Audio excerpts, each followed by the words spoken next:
अभी मौजूद हूँ मैं दरियागंज नई दिल्ली के पास, जो हमारे साथ में है सर ब्राह्मण महासभा के राष्ट्रीय अध्यक्ष जी। सर, आपको जन्मदिन की हार्दिक शुभकामनाएं। आज पेड़ लगाया, गौशाला गए, जीव जंतुओं को आपने खाना खिलाया, तो आपको लोगों में क्या संदेश देना चाहते हैं? देखिए, प्रत्येक मनुष्य का धर्म है कि वो अपने जीवन में उन कार्यों को करे जो प्रकृति के संरक्षण और प्रकृति की सेवा के लिए अत्यंत महत्वपूर्ण है। एक व्यक्ति अगर अपने संपूर्ण जीवन में 10 वृक्ष भी लगा दे और ईमानदारी के साथ उनका पालन भी कर ले, तो मैं समझता हूँ ये बहुत बड़ी एक प्रकृति पर्यावरण की सेवा होगी। और प्रकृति के इसी क्रम में जो गौ सेवा है वो अत्यंत महत्वपूर्ण है। इस संसार में अगर जीव का कोई या ये मनुष्य जीवन अगर रहेगा या मानव जाति अगर रहेगी तो गौ सेवा के बिना संभव नहीं है। अगर गाय रहेगी तो मनुष्य रहेगा, प्रकृति रहेगी, वृक्ष रहेंगे तो ही मनुष्य रहेगा। तो हमें अपने मनुष्य होने का कर्तव्य पालन करते हुए प्रकृति की सेवा आवश्यक रूप से करनी चाहिए।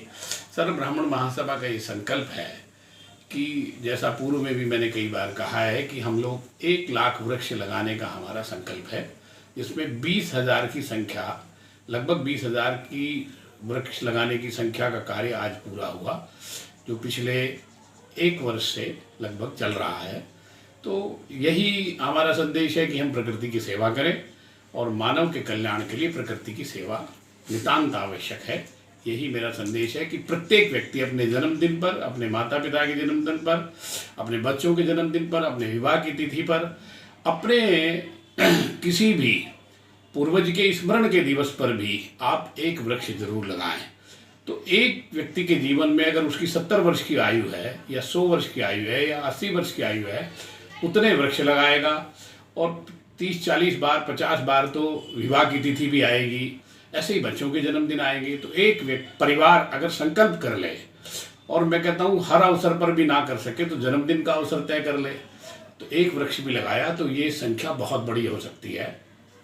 अगर 10, 20, 50, 100 करोड़ जितने भी लोग इस संकल्प को करें तो प्रकृति की बहुत बड़ी सेवा होगी और पर्यावरण की सेवा होगी। सर, आपने एक रुद्राभिषेक नामक पुस्तक लिखी है, उसके बारे में 2 शब्द बताएंगे? रुद्राभिषेक की पुस्तक मेरे पूज्य पिता स्वामी श्री कल्याण चंद्र त्रिखंडी जी ने लिखी थी, और वो हिंदी में उसका पद्यानुवाद है। वो सिर्फ इस दृष्टिकोण से है कि जब तक हम जो भगवान से प्रार्थना कर रहे हैं उन शब्दों का अर्थ भी अगर हमें मालूम हो तो हमारी भावना विशेष हो जाती है और फिर हमारा समर्पण भी उस देव के प्रति बढ़ता है। उस पुस्तक का यही है कि सहज सरल भाषा में है, महादेव वाणी में तुम ही समाये, तुम ही पर्वतों में एक सागर में छाए, तुम ही भक्त जन का कुलोद्धार करते, तुम ही दुष्ट जन को मिटाते हो आए, अभय न्यायकारी को शश्वत नमस्ते, महारुद्र तुमको नमस्ते नमस्ते। उसकी ये पंक्तियाँ हैं, तो एक ही भाव है। उसमें एक पंक्ति और है, करो गाँव गायों की बछड़ों की रक्षा, करो नाथ सबकी सुरक्षा सुरक्षा, कर्मों की कमियों को मत ध्यान में दो, श्री शिव शिव रटे दो यही हमको दीक्षा। तो भगवान का स्मरण और प्रकृति का संरक्षण यही मूल सिद्धांत है और यही उसमें स्पष्ट भी किया गया है। बहुत ही अच्छी जानकारी दी। अभी हमारे साथ हैं सर के कुछ सहयोगी, हम उनसे बात करना चाहते हैं। मदन लाल शर्मा जी, सर आप सर के बारे में कुछ बताएंगे? आप उनके साथ कई सालों से जुड़े हुए हैं, उनके महानता के बारे में। उनकी मान्यता तो देखो 40 साल से हम साथ रह गए, और अभी से नहीं, बहुत पहले से पेड़ लगाना, वृक्षारोपण करना, गौ सेवा करना, कबूतर रक्षा करना, इनका सर्वोपरि रहा कार्य। और बचपन से ही, आज ही से नहीं, बचपन से ही करते आ रहे हैं और करते रहेंगे भी। इनके साथ रहकर के हमने भी अनन्य स्थान देख लिए, हम भी नहीं देख पाते शायद। क्यों कहते हैं कि विद्वान के साथ रहकर के विद्वान बनी जाता है आदमी, पढ़ाई से नहीं लेकिन सहयोग से बनी जाता है। इनके साथ रहकर के हम भी कई कई जगह देख ली। कल भी हम कहीं गए थे, वहाँ भी इनका बहुत अच्छा स्वागत हुआ। जो मंत्री थे दिल्ली के, वहाँ भी गए थे, तो इनका जहाँ भी जाते हैं वहाँ स्वागत होता है, लोग इंतजार करते हैं, ऐसे नहीं चले जाते हैं वैसे ही। इसलिए महान आदमी, पढ़े लिखे हैं और किताब छाप रहे हैं, सब बात बताते हैं। सर अभी हमारे साथ हैं नवल किशोर शर्मा जी, तो हम ये कहना चाहते हैं कि आज सर का जन्मदिन है, तो आप उनके बारे में कुछ कहेंगे? आज उन्होंने पेड़ लगाया, गौशाला गए।